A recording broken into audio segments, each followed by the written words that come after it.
Sahabat Lentera Sabda yang terkasih, kita jumpa lagi. Hari ini Minggu 20 Oktober 2024, merupakan minggu yang ke-29. Renungan kita ambil dari Injil Markus bab 10 ayat 35 sampai dengan ayat 45. Keberpihakan. Sahabat Lentera Sabda yang terkasih, di tengah-tengah orang-orang zaman ini sibuk sekali mencari dan haus akan kekuasaan, maka Yesus menawarkan nilai-nilai yang lain, yaitu nilai-nilai pelayanan. Banyak hal diungkapkan oleh Yesus kepada para murid, diajarkan kepada mereka, kalau engkau mau menjadi yang terbesar, maka harus yang jadi terkecil. Kalau engkau mau menjadi terbesar, harus menjadi pelayan, dan sebagainya. Tentu nilai-nilai ini membentuk karakter setiap orang supaya dalam pribadinya itu tumbuh. Pertama-tama nilai-nilai yang luhur, nilai-nilai mulia, nilai-nilai yang diajarkan oleh Allah, oleh Tuhan sendiri kepada kita, supaya nanti nilai-nilai itu justru melahirkan kekuatan. Dan ketika nilai-nilai itu sudah menjadi kekuatan, maka nilai-nilai itu bisa digunakan untuk melakukan segala sesuatu yang kita sebut dengan kekuasaan. Maka kekuasaan tidak lagi menjadi tangan besi atau menjadi negatif, tetapi kekuasaan itu justru untuk melakukan segala sesuatu yang baik. Karena kita diberi kuasa, seperti misalnya Yesus memberi kuasa kepada para murid untuk mengusir roh-roh jahat. Dan ini kan sebetulnya kuasa yang baik, kuasa yang menyelamatkan. Dan itulah sebetulnya tujuan kita sebagai orang Katolik, sebagai orang beriman. Kalau kita mempunyai kuasa, kita itu melakukan kuasa kita itu bukan untuk kepentingan kita sendiri, bukan untuk menyelamatkan diri kita sendiri saja, tetapi kita ingat, harus kita sadar bahwa kekuasaan atau kuasa yang kita miliki itu untuk juga menyelamatkan orang lain. Sehingga dengan demikian kita tidak selamat sendirian, tetapi kita selamat bersama-sama.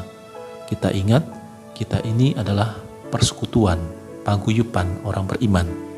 Maka sebagai paguyuban orang beriman, kita juga mesti solider, kita juga mesti berempati dengan siapapun yang kita jumpai, supaya mereka juga merasakan, mengalami apa yang kita rasakan dan yang kita alami di dalam kehidupan kita, terutama dalam rangka mencapai kerajaan Allah.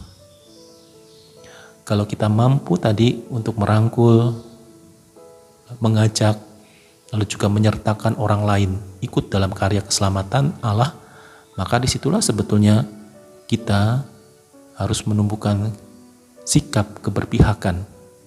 Ya, kalau orang-orang yang sudah kuat, ya punya kuasa yang penuh, mungkin diandaikan.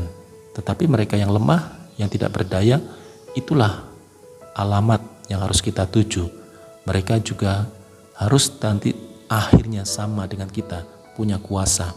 Maka kita harus membimbing, kita harus mengajar, kita harus menemani, dan kita juga harus memberikan pengajaran-pengajaran pada mereka. Lalu yang terpenting adalah teladan hidup beriman. Bagaimana kita memberikan teladan itu kepada orang-orang di sekitar kita, supaya mereka juga mempunyai sikap, ya, tumbuh sikap untuk berpihak pada orang-orang saudara-saudara yang lemah dan tak berdaya. Dengan demikian, maka kekuasaan yang kita miliki itu kekuasaan untuk berpihak, bukan kekuasaan untuk menyenangkan diri atau menyelamatkan diri kita sendiri. Oleh karena itu, sahabat Lentera Sabda yang terkasih, marilah kita mohon pertolongan Tuhan di dalam kehidupan kita sehari-hari, supaya keberpihakan itu kita mulai dari hal-hal yang paling kecil dalam keluarga. Ya, tentu keberpihakan bukan hanya kita mencari orang-orang yang lemah dan tak berdaya, tapi keberpihakan juga bisa kita wujudkan dalam sikap-sikap kita.